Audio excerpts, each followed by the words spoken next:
Now let's start with one of these.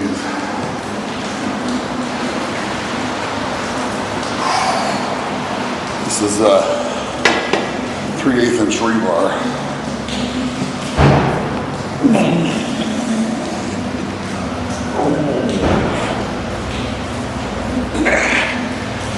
That was pretty easy.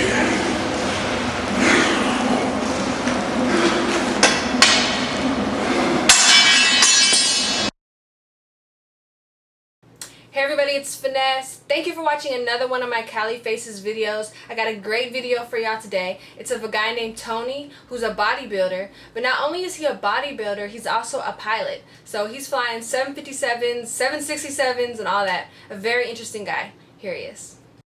Hey guys, I'm Tony Maxim.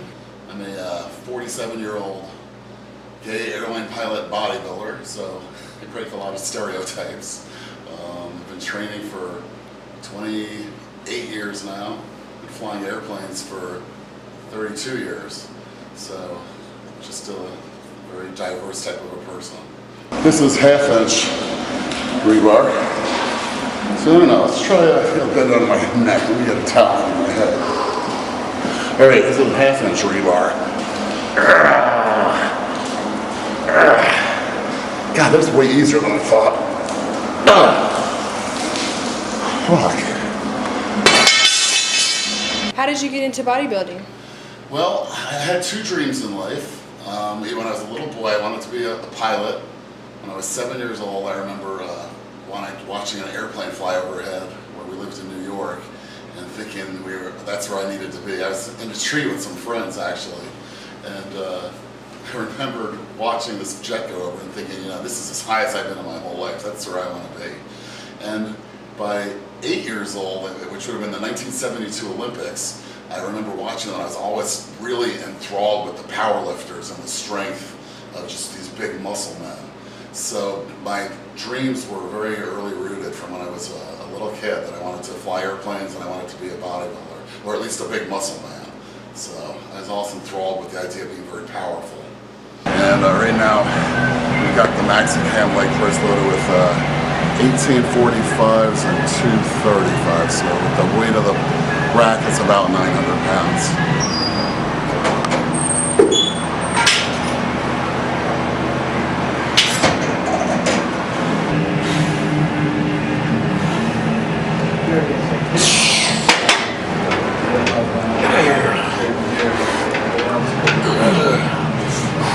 What age were you when you started bodybuilding?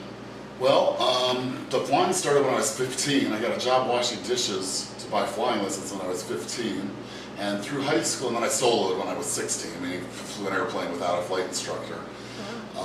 And then through high school, I was actually went from kind of a chunky kid to a kind of a lean swimmer's body. I was actually on a swim team in high school and did some track events. So I was more of a swimmer's body. I think I weighed about 165, 170 pounds in high school.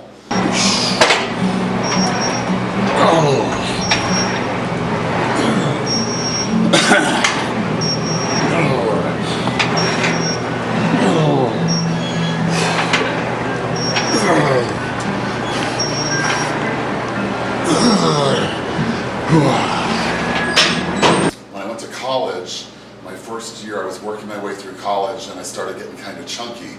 And at the time, when I flew home to visit my family for the summer, my middle brother had opened a little gym in Pennsylvania. And so he got me into just the basics of training. That was 1983 when I was 19 years old. And I remember the first real weight workout I did with him, he killed me because we just overtrained so much that we trained arms. But I couldn't even work the manual windows in my old Ford I had. I didn't have power windows. I had to take the windows and crank them like this because my arms were so sore. So Billy, my middle brother, I owe everything to him for getting me to start training. So I pack all this to get ready. And what I do is I have my pre and post workout shakes. This is for when I get to Maui tomorrow. This one's all pre-made. It's got whey protein and branched chain amino acids and glutamine and creatine, and then I'll usually mix it with a Gatorade or a cranberry juice.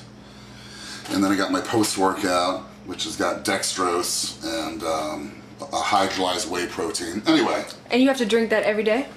It's best, yeah. In '03, my friends in Orlando pushed me to get on stage. I never really had aspirations to compete, but I was looking so awesome, I guess, that my friends all pushed me on stage. So I started competing at age 39, and I did that for 5 years.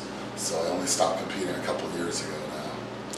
So the flying came first before the bodybuilding? Yeah, I made the flying my career, and I never even really dreamed, like I said, that I really never aspired to get on stage. I'd had no dreams of being some big pro bodybuilder with a contract, you know, and winning the Olympia and things like that. So the career was definitely first aviation. And I went to an aeronautical university in Daytona Beach and graduated summa cum laude. Not to brag, but I was the #1 graduate in my degree program. A lot of people stereotype that muscle men are stupid, you know, just big dum-dums. But so I was pretty smart, at least back then. And this is an airplane I flew for, I don't know, a lot of years out of Orlando. Delta had a base in Orlando. This is a 737-200, real old, noisy jet. I think we used to call it the Thunder Jet. So, or the smoker. What do you fly now? Now I fly a 757 and a 767. Wow. So we went from a 4-seat Cessna to a 262-seat 767 now, but it took a lot of years to get there. Can anybody become an airline pilot? No. You have to be, they're a lot more lenient than they used to be, I think, with physical requirements. They used to require 20/20 vision, but you don't have to be a rocket scientist, but it does take a certain person to be an airline pilot. It's kind of a combination of science and art to me. It's a scientific thing to do, but there's a lot of, landing an airplane is a little bit of art too to it. So to me, it's kind of uses both sides of your brain. People at the airport know that you're also a bodybuilder? They probably can tell by looking at you, right? Yeah. The TSA agents always have something smart to say to me, and I very often hear people. I just had someone yesterday say, you know, what do you do, lift the airplanes? And I say, well, sometimes it feels like I'm carrying that airplane. Yeah. But yeah, so it's hard to hide this even in a uniform. Kind of something to get it to this part. So, right at 22.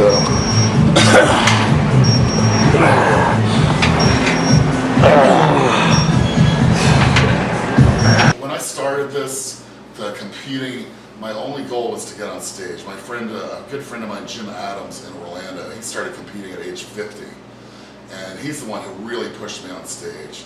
And I thought, if Jim can do it by 50, I'll do it before I turn 40. So I was 39, and my first goal was just to do it. And I had so much fun. It was like a natural high. I remember every time I go on stage, you're standing in the background waiting for them to call you. And every time it's the same for me. I get this rush, and you're all sweaty and hot because you've been pumping up, and you're oily, you know, you're oil. But I kind of go like this to my hair, and I feel like I'm at a party or at a dance club, and I just go out on stage and I just have fun. Over here are some bodybuilding trophies. This is my favorite, this big guy here. This was the overall title of, I don't even remember, in 2004, I think. Anyway, it was really cool. Yeah. This was Dennis's trophy. His label fell off, but that's my partner's trophy, and the rest are mine. So I was anywhere from first place to 5th in some of these. And heavyweight or super heavyweight, depending on what year I was competing. I bet when you're out, nobody really tries to mess with you, right? Probably don't have any problems out there. My friends call me the gentle giant. I really am I think I'm a very sweet person, and I'm very, I think that we all should treat each other, I don't want to get too philosophical, but I think all through humanity, we should all treat each other just equally and like we would expect others to treat us. And so I'm kind of responsive. If someone's nice to me, I'm super nice back. But if somebody screws with me, I have a very strong, I have a very strong fight reflex and a very weak flee reflex, you know, the fight or flee response. Mm-hmm. So if somebody really messes with me, then it scares myself how aggressive I can be. But so generally people don't mess with me.